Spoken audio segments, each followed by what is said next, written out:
ബഹുമാന്യരായ വേദിയിലും സദസ്സിലുമുള്ള പ്രിയപ്പെട്ടവരെ, അസ്സലാമു അലൈക്കും വറഹ്മത്തുള്ളാഹി വബറകാതുഹു. നമ്മുടെ സെമിനാറിൻ്റെ ഈ സെഷനിൽ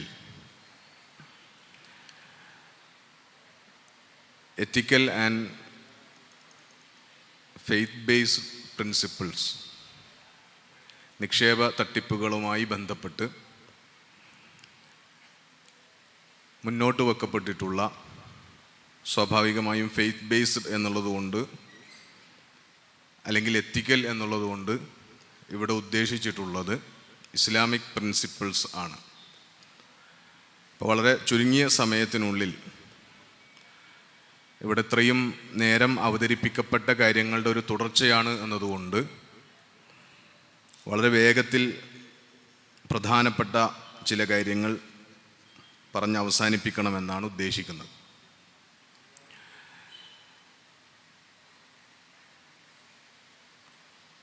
ഇസ്ലാമികമായി ഒരു മനുഷ്യൻ്റെ ജീവിതത്തിലെ എല്ലാ കാര്യങ്ങളും അയാളുടെ വിശ്വാസവും ധാർമ്മിക വിചാരവുമായി ബന്ധപ്പെട്ട് കിടക്കുന്ന കാര്യമാണ്. ഇസ്ലാം മുന്നോട്ട് വെക്കുന്ന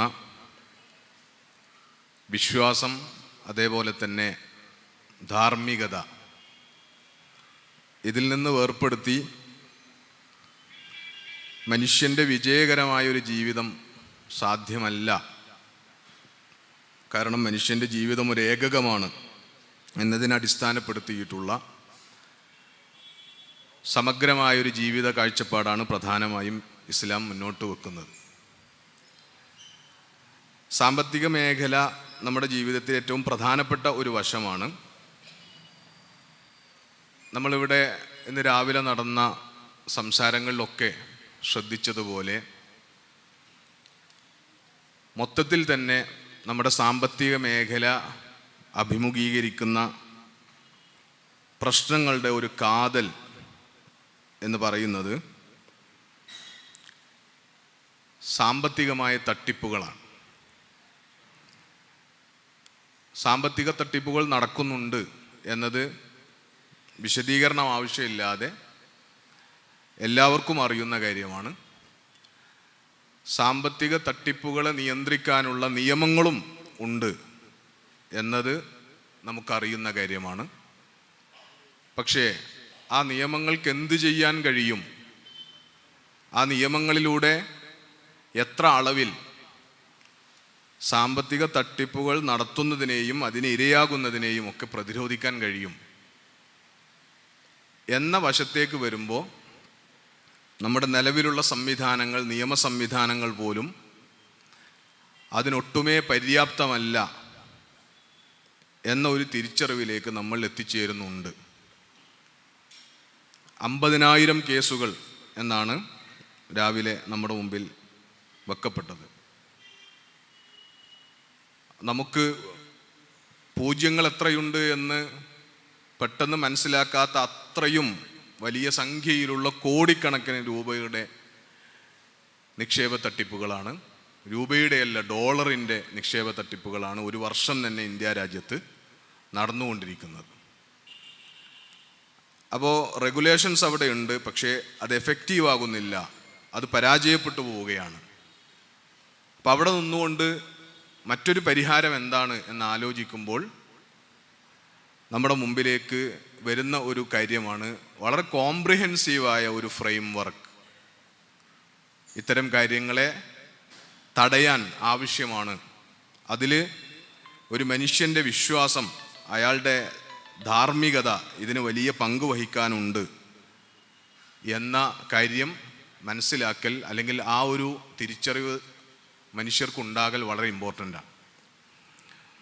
അപ്പം അതിലേക്ക് ഇസ്ലാമികമായ ചില സങ്കല്പങ്ങൾ, ഇസ്ലാമികമായ ചില മാർഗനിർദ്ദേശങ്ങൾ, അതിനെ ചുരുക്കി അവതരിപ്പിക്കുകയാണ് ഇപ്പോൾ ചെയ്യുന്നത്.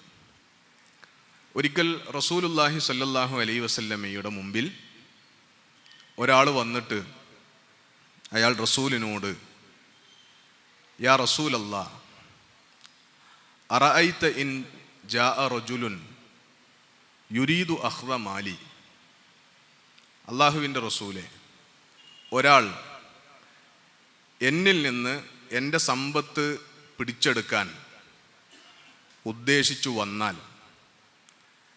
ഞാൻ എന്താണ് ചെയ്യുക, എങ്ങനെ നേരിടണമെന്നാണ് റസൂലിൻ്റെ അഭിപ്രായം എന്ന് ചോദിച്ചു. റസൂൽ വളരെ കർശനമായി ഫലാ തുഅ്തിഹി മാലക്, അയാൾക്ക് നിന്റെ പണം വിട്ടുകൊടുക്കരുത് എന്ന് പറഞ്ഞു. അങ്ങനെ പിടിച്ചു പറിക്കാൻ വരുന്നത്, സമ്പത്ത് എടുക്കാൻ വരുന്നവന് സമ്പത്ത് കൊടുക്കരുത് എന്ന് പറഞ്ഞു. അപ്പോൾ സമ്പത്ത് എടുക്കാൻ വരിക എന്ന് പറഞ്ഞാൽ പല രീതിയിലാകും. നമ്മുടെ ഈ സെമിനാറിൻ്റെ ഒരു കോണ്ടെക്സ്റ്റ് വെച്ച് ബലം പ്രയോഗിച്ച് ആയുധം കാണിച്ച് തോക്ക് ചൂണ്ടി പിടിച്ചെടുക്കാൻ വരുന്നവരെ കുറിച്ചല്ല നമ്മൾ ഈ ഹദീസിൽ കാണേണ്ടത്.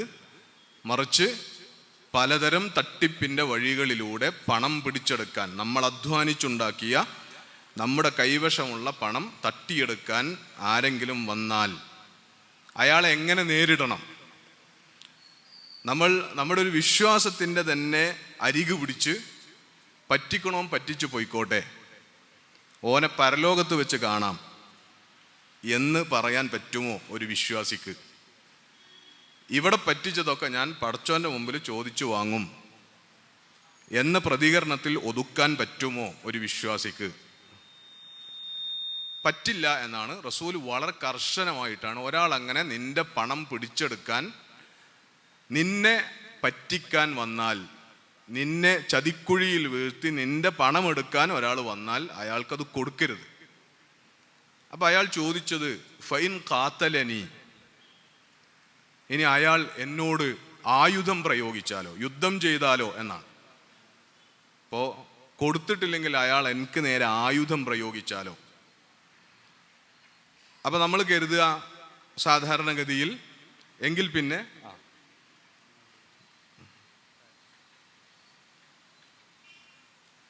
അപ്പം നമ്മൾ കരുതുക എന്താണ്?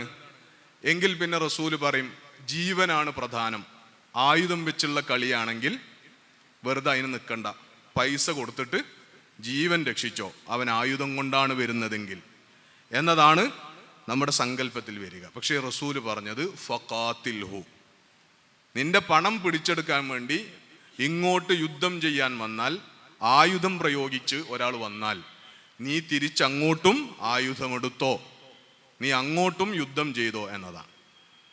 അപ്പം അങ്ങനെ രണ്ടാളുകൾ തമ്മിൽ ആയുധപ്രയോഗം നടത്തുന്ന രൂപത്തിൽ അങ്ങോട്ടും ഇങ്ങോട്ടും യുദ്ധം ചെയ്താൽ, സംഘർഷത്തിലേർപ്പെട്ടാൽ രണ്ടിൽ ഒരു പോസിബിലിറ്റിയാണുള്ളത്. അപ്പം അയാളത് ചോദിച്ചു, ഫൈൻ ഖത്തലനി, അങ്ങനെ അങ്ങോട്ടും ഇങ്ങോട്ടും ആയുധം പ്രയോഗിക്കുകയാണ്, യുദ്ധം ചെയ്യുകയാണ്. അങ്ങനെ ഇരിക്കെ അയാൾ എന്നെ കൊന്നാലോ? അപ്പോൾ റസൂൽ അയാളോട് പറഞ്ഞു ഫഅന്ത ഷഹീദ്, നീ ഒന്നുകൊണ്ടും പേടിക്കണ്ട, നീ രക്തസാക്ഷിയാണ്, നിനക്ക് അതിനേക്കാൾ വലിയ പദവി വേറെ ഈ ദുനിയാവിലെ ജീവിതം കൊണ്ട് നേടിയെടുക്കാനില്ല. അപ്പോൾ അതർ പോസിബിലിറ്റി വൈൻ ഖതൽതുഹു, ഇനി അയാൾക്ക് എന്നെ കൊല്ലാൻ കഴിയുന്നതിന് മുമ്പ് ഞാൻ അയാളെയാണോ കൊല്ലുന്നതെങ്കിലോ? അപ്പോൾ പ്രവാചകൻ പറഞ്ഞത് ഫഹുവ ഫിന്നാർ, നീ പേടിക്കണ്ട, അവൻ നരകത്തിലാണ്. ഇത് റസൂൽ സല്ലല്ലാഹു അലൈഹി വസല്ലമയുടെ വളരെ പ്രധാനപ്പെട്ട ഒരു അധ്യാപനമാണ്. എന്ന് പറഞ്ഞാൽ നിക്ഷേപ തട്ടിപ്പുകൾക്ക്, ഏത് തരം സാമ്പത്തിക തട്ടിപ്പുകൾക്കും ഇരയാവാതിരിക്കാനുള്ള ഫസ്റ്റ് റെസ്പോൺസിബിലിറ്റി നമുക്ക് തന്നെയാണ് എന്ന് നമ്മൾ മനസ്സിലാക്കണം. നമുക്ക് തന്നെയാണ്. കാരണം നമ്മൾ അക്കൗണ്ടബിളാണ് അള്ളാഹിൻ്റെ മുമ്പിൽ. ഇസ്ലാം മുന്നോട്ട് വെക്കുന്ന ഒരു ജീവിത കാഴ്ചപ്പാടനുസരിച്ച് ഒരു മനുഷ്യൻ്റെ ജീവിതത്തിലെ the most important turning point of our life, നമ്മുടെ ലൈഫിൻ്റെ ഏറ്റവും ഇമ്പോർട്ടൻ്റ് ആയ ടേണിംഗ് പോയിന്റ് എന്ന് പറയുന്നത് നമ്മൾ അള്ളാഹുവിൻ്റെ മുമ്പിൽ നമ്മുടെ ജീവിതത്തെക്കുറിച്ച് റെസ്പോൺസിബിൾ ആകുന്ന, അക്കൗണ്ടബിൾ ആകുന്ന ഒരു സമയമുണ്ട്, ഹിസാബിൻ്റെ ഒരു സമയമുണ്ട്. അതാണ് വിചാരണ നേരിടുന്ന ഒരു സമയമുണ്ട്. ആ വിചാരണയുടെ സമയത്തെ നമ്മൾ അഭിമുഖീകരിക്കുന്ന ചോദ്യങ്ങളിൽ ഏറ്റവും പ്രധാനപ്പെട്ട 4 ചോദ്യങ്ങൾ റസൂൽ സല്ലല്ലാഹു അലൈഹി വസല്ലം പഠിപ്പിച്ചപ്പോൾ അതിൽ ഒന്ന് വഅൻ മാലിഹി മിൻ ഐന ഇക്തസബഹു വഫീമ അൻഫഖഹു എന്നാണ്. പണം എങ്ങനെ സമ്പാദിച്ചുവെന്നും എങ്ങനെ വിനിയോഗിച്ചുവെന്നും, നമ്മുടെ വരുമാനം, നമ്മുടെ പണത്തിൻ്റെ വിനിയോഗം, ഇത് രണ്ടും അള്ളാഹുവിൻ്റെ മുൻപിൽ ക്വസ്റ്റ്യനബിൾ ആണ്, നമ്മൾ അതിന് അക്കൗണ്ടബിൾ ആണ് എന്നതാണ് നമ്മൾ പഠിപ്പിക്കപ്പെട്ടുള്ള അടിസ്ഥാനപരമായൊരു വിശ്വാസ കാര്യമാണ്. ഹിസാബ് എന്ന് പറയുന്നത്, അള്ളാഹിൻ്റെ മുമ്പിലുള്ള വിചാരണ എന്ന് പറയുന്നത് വളരെ പ്രധാനപ്പെട്ട കാര്യമാണ്. അപ്പോൾ നമ്മൾ ഇങ്ങോട്ട് പണം സമ്പാദിക്കുമ്പോൾ അത് തട്ടിപ്പിലൂടെ ആകാതിരിക്കാനുള്ള സൂക്ഷ്മത വിശ്വാസപരമായി എല്ലാവർക്കും ഉണ്ടാവണം എന്ന് മാത്രമല്ല, നമ്മൾ ഹലാലായി സമ്പാദിച്ചതാണ് എന്ന് കരുതി അതെങ്ങനെയും കയ്യിൽ നിന്ന് കളയാം എന്ന് കരുതരുത്. കയ്യിൽ നിന്ന് ചെലവായി പോകുന്ന, കൈവിട്ടു പോകുന്ന ചില്ലിക്കാശിനും നമ്മൾ അള്ളാഹുവിൻ്റെ മുമ്പിൽ കണക്ക് പറയേണ്ടി വരും. അത് ഓൻ എന്നെ പറ്റിച്ചതാണ് എന്ന് മാത്രം പറഞ്ഞാൽ മതിയാവുകയില്ല, അവിടെ തീരുകയില്ല. എന്നാ ഞാൻ പറ്റിച്ചോനെ നോക്കിക്കോളാം എന്നതുകൊണ്ട് പ്രശ്നം തീരൂല. കാരണം നേരത്തെ നമ്മുടെ ഈ സെമിനാറിന് തന്നെ ഉദ്ഘാടനത്തിൽ ഉദ്ധരിക്കപ്പെട്ട ഒരു ആയത്തുണ്ട്, വലാ തുഅ്തുസ് സുഫഹാ അംവാലക്കുമുല്ലതി ജഅലല്ലാഹു ലക്കും ഖിയാമ. സമ്പത്ത് അങ്ങനെ പറ്റിക്കാൻ വരുന്നവർക്ക്, തട്ടിപ്പുകാർക്ക് വിട്ടുകൊടുക്കാതിരിക്കാനുള്ള ബാധ്യത ഒരു മുസ്ലിമിനുണ്ട്, അല്ലെങ്കിൽ ഒരു മനുഷ്യനുണ്ട് എന്നതാണ്. മൂന്നാമത്തെ ഒരു പോയിന്റ്, പണവുമായി ബന്ധപ്പെട്ട് മനുഷ്യൻ്റെ ഒരു സ്റ്റാറ്റസ് ഇസ്ലാമിക വിശ്വാസം അനുസരിച്ച് സമ്പത്തിൻ്റെ അൾട്ടിമേറ്റ് ഓണർ, ആത്യന്തികമായി സമ്പത്തിൻ്റെ ഉടമസ്ഥാവകാശം അള്ളാഹുവിനാണുള്ളത്. മനുഷ്യൻ ഇവിടെ ഭൂമിയിൽ അള്ളാഹുവിൻ്റെ ഖലീഫ എന്നുള്ള നിലക്ക് അതിൽ ട്രസ്റ്റിഷിപ്പ് മാത്രമുള്ള ആളാണ്. അപ്പം അത് ശരിയായ വഴിയിൽ സമ്പാദിക്കുകയും ശരിയായ വഴിയിൽ മാത്രം ചെലവഴിക്കുകയും ചെയ്യുക എന്ന് പറയുന്നതിൽ നമുക്ക് ഉത്തരവാദിത്വമുണ്ട്. അത് പാഴാക്കിക്കളയുന്നത് നമ്മളെ ഇത് ഏൽപ്പിച്ച അള്ളാഹുവിന് ഇഷ്ടകരമല്ല എന്ന് റസൂൽ സല്ലല്ലാഹു അലൈഹി വസല്ലം പഠിപ്പിച്ചിട്ടുണ്ട്. റസൂൽ സല്ലല്ലാഹു അലൈഹി വസല്ലമയുടെ വളരെ പ്രസിദ്ധമായ ഒരു വചനമാണ് കരിഹല്ലാഹു ലക്കും സലാസൻ. അള്ളാഹു നിങ്ങൾക്ക് 3 കാര്യങ്ങൾ അനിഷ്ടപ്പെടുന്നു. അള്ളാഹ്ക്ക് ഇഷ്ടമല്ല അത്. അള്ളാഹ്ക്ക് ഇഷ്ടമല്ല എന്ന് പറഞ്ഞാൽ അള്ളാഹ് അത് നിരോധിച്ചിരിക്കുന്നു, വിലക്കിയിരിക്കുന്നു എന്നതാണ്. അതിൽ മൂന്നാമതായി റസൂൽ പറഞ്ഞത് ഇളാഅത്തുൽ മാൽ എന്നാണ്. സമ്പത്ത് പാഴാക്കി കളയുന്നത്, നഷ്ടപ്പെടുത്തി കളയുന്നതിനെ അള്ളാഹു വിലക്കിയിരിക്കുന്നു എന്നാണ് റസൂൽ സല്ലല്ലാഹു അലൈഹി വസല്ലം പഠിപ്പിച്ചിട്ടുള്ളത്.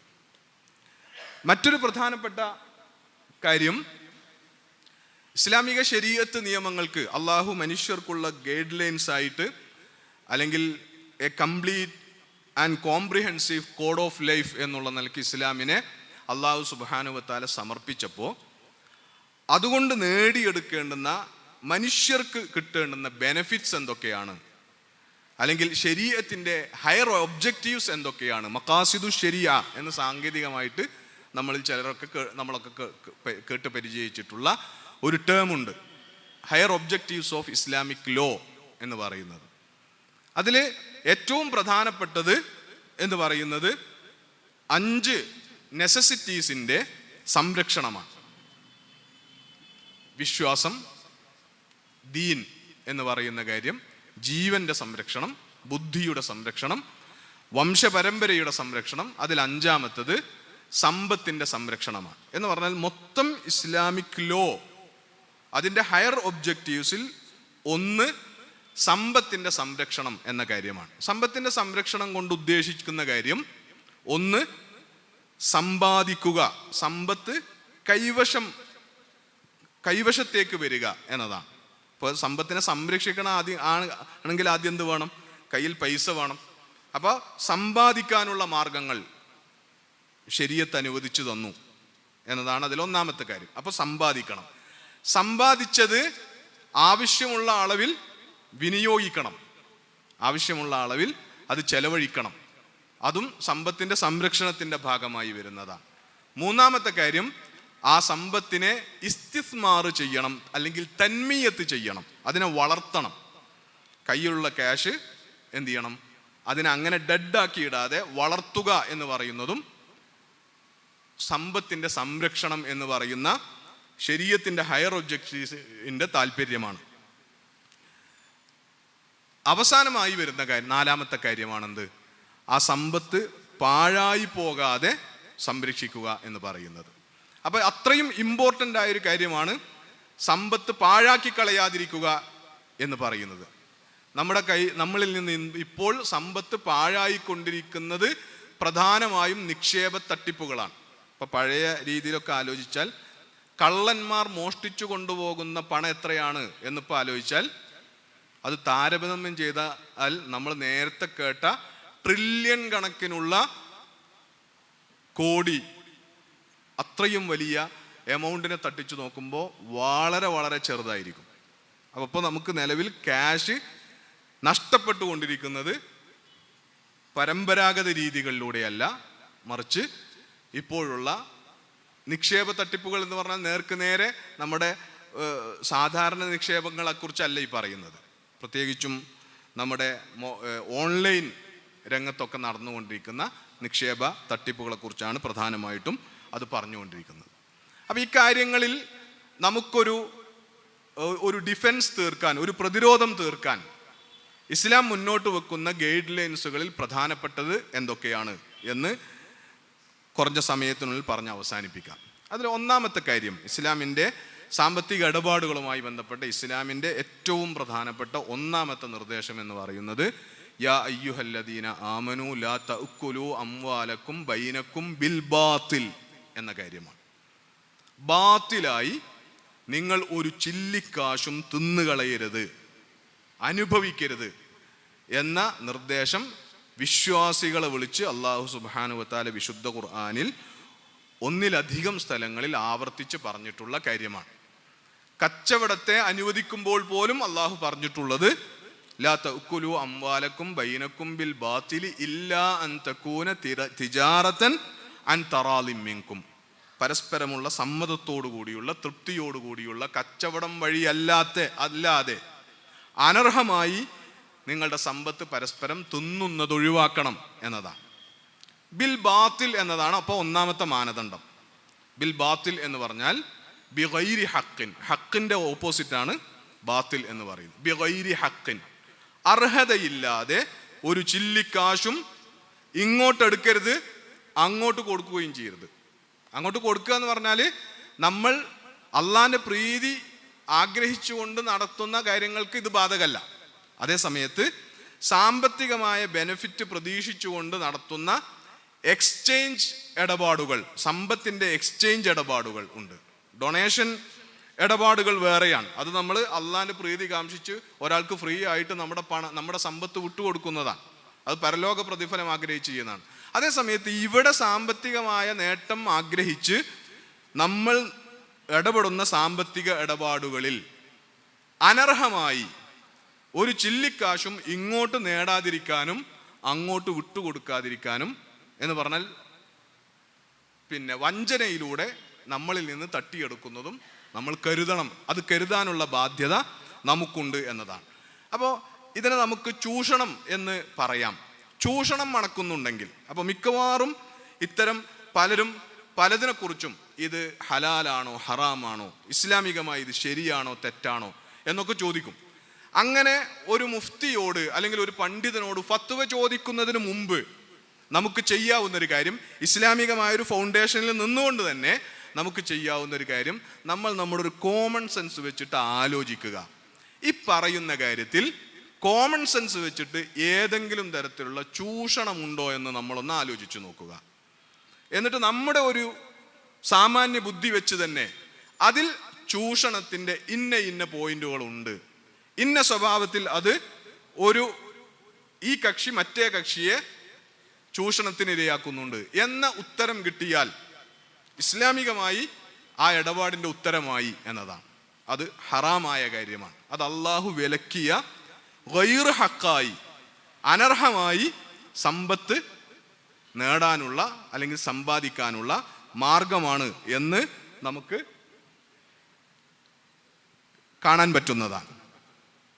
അപ്പോൾ ഇതാണ് ഒന്നാമത്തെ ഒരു അടിസ്ഥാനമായിട്ട് പറയാനുള്ളത്. ഇനി റസൂൽ സല്ലല്ലാഹു അലൈഹി വസല്ലം പഠിപ്പിച്ചിട്ടുള്ള ചില അടിസ്ഥാനങ്ങളിലേക്ക് വന്നാൽ, അതിൽ ഒരു കാര്യം, ഈ ഹദീസ് നമുക്ക് എല്ലാവർക്കും പരിചയമുള്ള ഹദീസാണ്. മൻ ഗശ്ശ ഫലൈസ മിന്ന. ആരെങ്കിലും പറ്റിച്ചാൽ, വഞ്ചന കാണിച്ചാൽ അവൻ നമ്മളിൽപ്പെട്ടവനല്ല. അപ്പോൾ വഞ്ചന പാടില്ല, വഞ്ചന നിരോധിക്കുക എന്നത് ഈ വിഷയത്തിൽ ഇസ്ലാമിൻ്റെ ഒരു അടിസ്ഥാനമാണ്. ഇപ്പോൾ വഞ്ചന എന്ന് പറഞ്ഞാൽ ഈ ഹദീസിനൊരു കോണ്ടെക്സ്റ്റും കൂടിയുണ്ട്, വളരെ പ്രസിദ്ധമായ. അപ്പോൾ ഒരു കച്ചവടക്കാരൻ ഗോതമ്പ് കച്ചവടം ചെയ്യുന്ന ഒരാളുടെ മുമ്പിൽ വന്ന് നിന്ന് പ്രവാചകൻ അതിനകത്തേക്ക് കൈയിട്ട് അതിനുള്ളിൽ നനഞ്ഞ ഗോതമ്പിനെ പുറത്തെടുത്തിട്ട്, ഇതെന്താ ഇങ്ങനെ നനവ് ബാധിച്ചത് ഉള്ളിലും നനഞ്ഞതുള്ളിലും പുറത്ത് ഡ്രൈ ആയതും എന്ന് ചോദിച്ചതാണ്. അപ്പോൾ പുറമെ ഡ്രൈ ആയതാണ് എന്നെ കാണിച്ച് അകമേയുള്ള നനഞ്ഞതിനെയാണ് അയാൾ വിൽക്കുന്നത്. അപ്പം അയാൾ പറഞ്ഞു മഴ കൊണ്ട് നനഞ്ഞതാണ് എന്ന് പറഞ്ഞു.